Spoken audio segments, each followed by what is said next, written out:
I find it weird and a hell of a coincidence that on the same day, all of those companies decided to take the exact same action.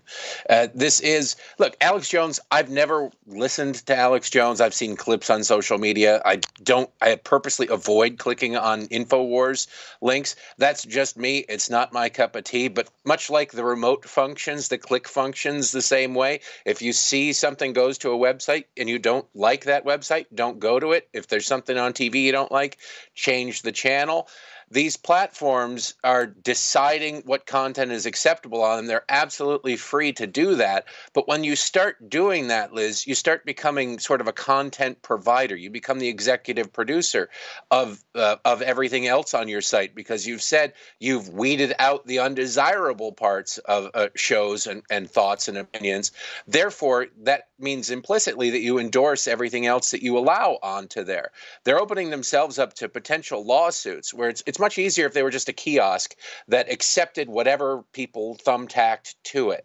And then they could say, look, I don't have any control over what people put on there. There's awful things, there's great things, but that's up to the individual users to weed through and find out what they want. Once they start saying this is acceptable and this isn't acceptable, they become content providers. They open themselves up to libel laws. They open themselves up to a world of hurt, which is fine. If that's how you want to run your company into an iceberg, knock yourself out.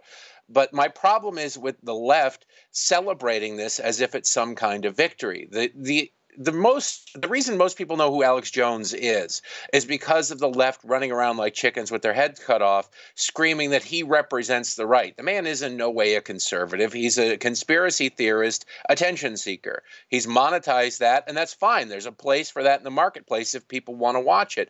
But to have CNN, who 2 weeks ago, I believe it was, Oliver Darcy, was actively questioning Facebook as to why they haven't deplatformed Alex Jones yet, strikes me as a bit odd when they hide themselves behind the First Amendment and any criticism of their work by the President of the United States as if it's somehow an affront to democracy. Meanwhile, another prong of their fork is going after somebody else who I wouldn't consider a journalist, but I wouldn't consider most people who work at CNN journalists either.